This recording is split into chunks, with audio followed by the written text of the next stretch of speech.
What makes a monster a monster?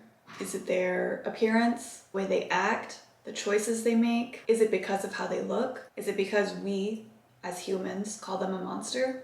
Is it because we have labeled other things that we hate to see in ourselves as monsters? These are some of the questions I am going to try to break down in this discussion about Frankenstein. Hello and welcome. Today I am going to be discussing one of my favorite classics and one of my favorite books in general, and that is Frankenstein by Mary Shelley.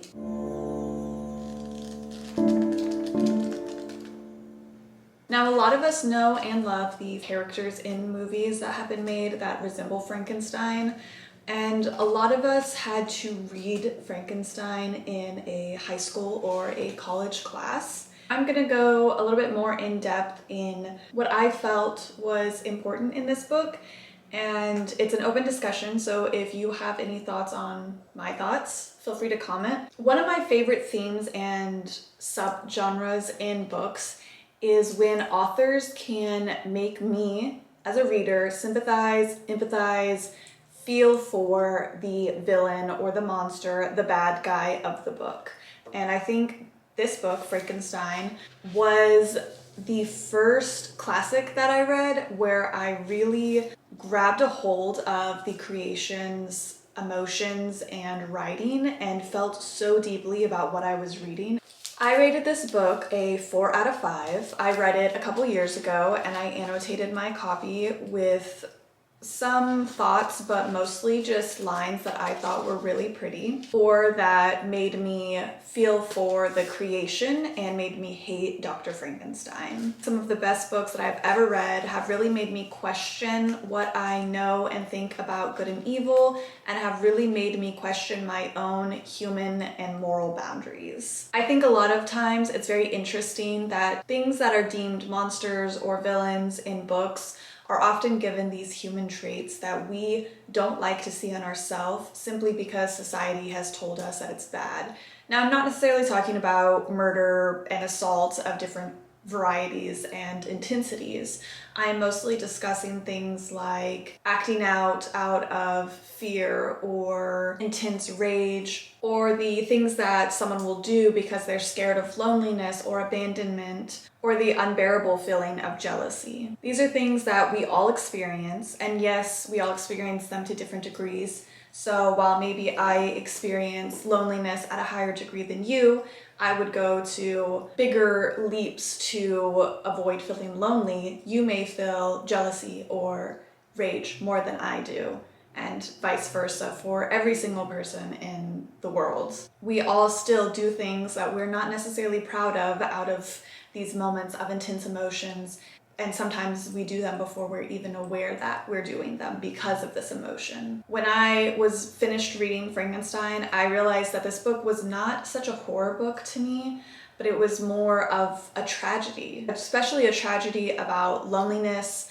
confusion, and responsibility. A little bit about Frankenstein is the book starts from Dr. Frankenstein's point of view, and he wants to create something, and he ends up creating this creature. Now, the second point of view is from the creature, and that is my favorite point of view in this book. It is so full of raw emotions, and then at the end we get back into Frankenstein's point of view. The first discussion I would like to have is more so a question about the entire book.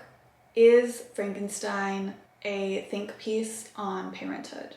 And I know that Mary Shelley herself had a rough upbringing, so there is a good possibility that parenthood and Frankenstein go hand in hand, and it is Mary Shelley's therapeutic way of dealing with her own issues that she had growing up. But ignoring Mary Shelley's influence on the book, just taking Frankenstein and the creation, I would like to go in a little bit deeper on how that is about parenthood.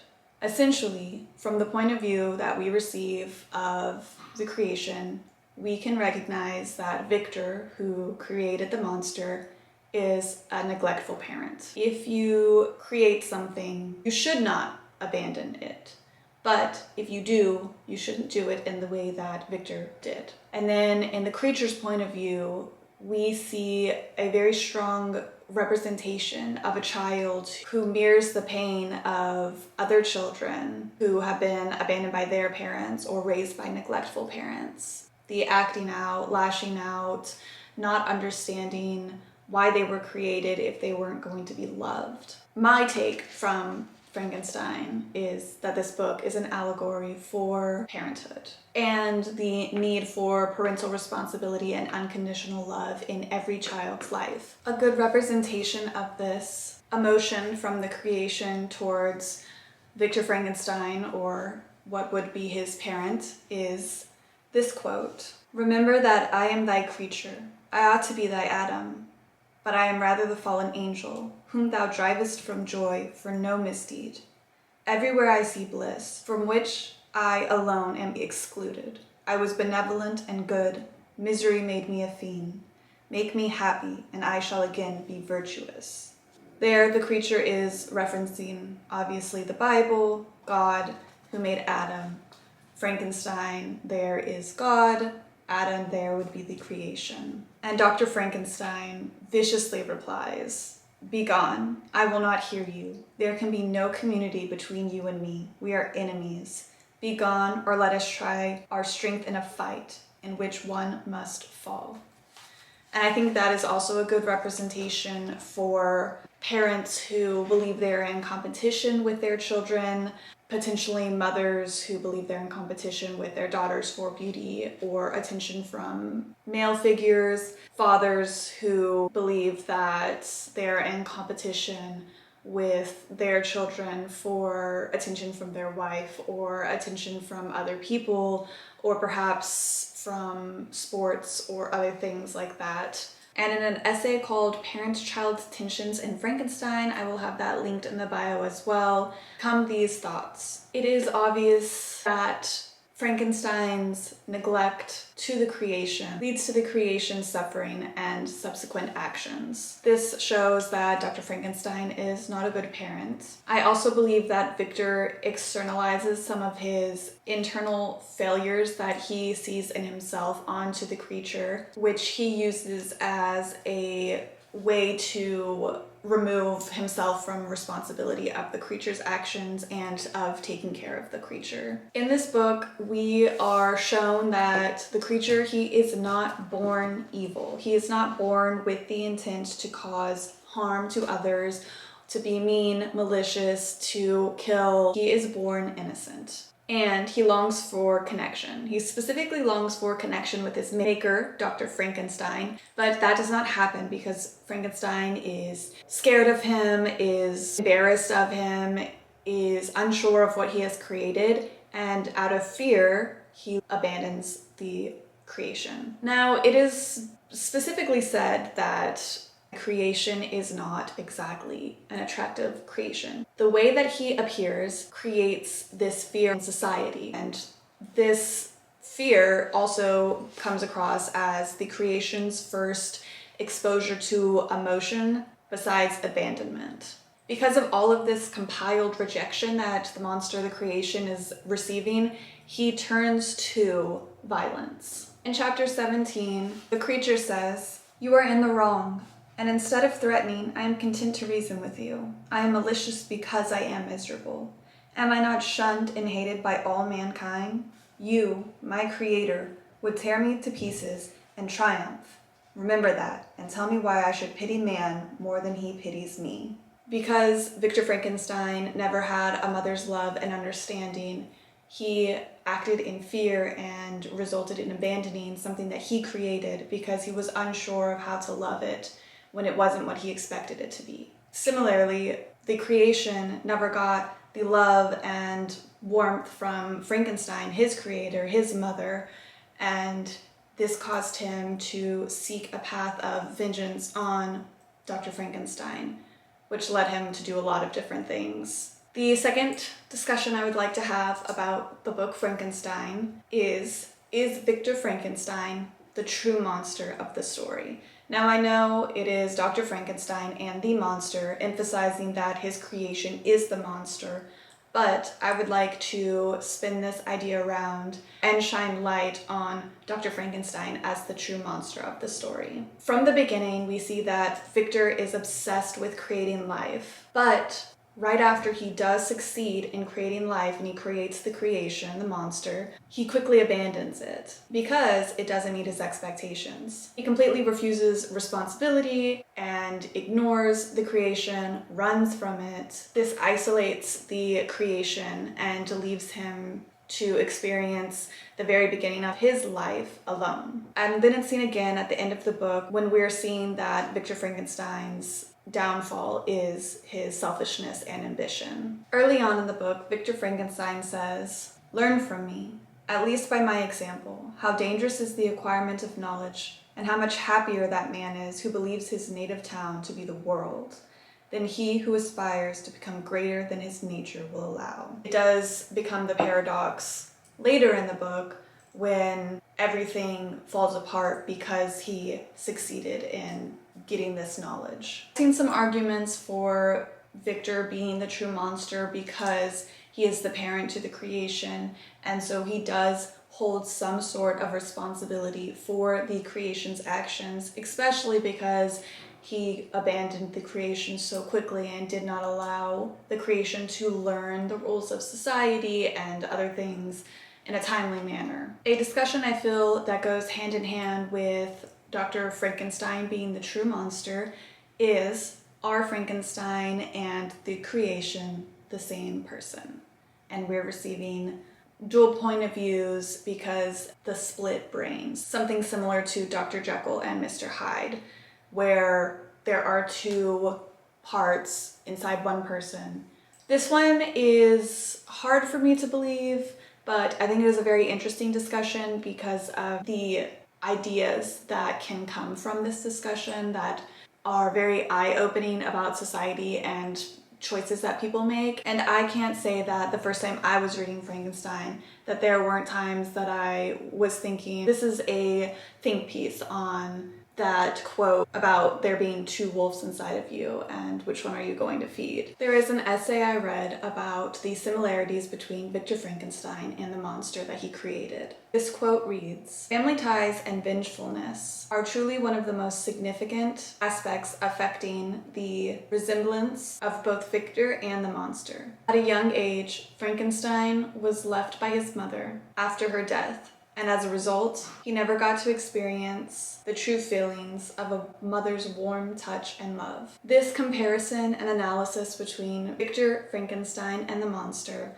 highlights some of the shared emotions between both of these characters. And I think it points out how what happens to one person can create two very different paths. It could also be broken down more into saying that Victor is the brain of a person and the creation are the emotions of a person, where Victor is more logical and more thoughtful, more experimental, and more craving knowledge, that the creation who acts quickly without much thought and feels all of the emotions intensely and first before anything else is the emotions of a person. The creation can represent guilt, repressed emotions, abandonment, loneliness, isolation, fear, suppressed desires, and Victor Frankenstein can represent a person, a brain that is well taught and raised and knowledgeable about how to act in society, how to react to tough things, and they are one person, so he is grappling with both of these things inside of him. The UK essay also talks about how the creature does things that mirrors Dr. Frankenstein's emotions or path that he is down, like when the creation destroys the cottage house, which at the time was the only thing that was providing affection for the creation. He destroys it. This parallels Victor Frankenstein's descent into this path of vengeful actions and anguish. Or it could be two separate people who were raised in similar environments but chose to go down different paths. If you also really enjoy books that talk about monsters and make you feel for the monster or the villain, then here are some other books that I would recommend for you to read. First, Grendel by John Gardner. This is a retelling of Beowulf, but from the monster's perspective, and I think it really focuses on the monster's loneliness. The Hunchback of Notre-Dame by Victor Hugo. This kind of challenges the idea of a monster between physical and moral. The Strange Case of Dr. Jekyll and Mr. Hyde. This is a good book to further go into that duality of man. There are two people inside of us. Who are we choosing to act on? Are we acting with compassion and thoughtfulness and caring for other people? Are we acting on our uglier emotions, our jealousy, rage, fears? And then a recent release that I think also wonderfully discusses monster versus human is Dogs and Monsters. This is a collection of short stories, and it goes into and examines some of our past myths and fables and really discusses the humanity of these creatures. So in the end, who is the real monster of Frankenstein? That's up for you to decide. The best part about reading books is that in the end, everybody forms their own opinions and their own decisions and their own thoughts about what they just read. Frankenstein does force us to confront the uncomfortable truth about how being a monster isn't about how we look, but about how we act to other people and to ourselves. Let me know what you think the answer are to some of these discussions. If you think that the book Frankenstein is about parenthood, if you think that Dr. Frankenstein is the true monster of the book, if you think that Frankenstein and the monster are one person, or if you think that the monster is supposed to be a reflection of us, humanity, society, people in general. Bye.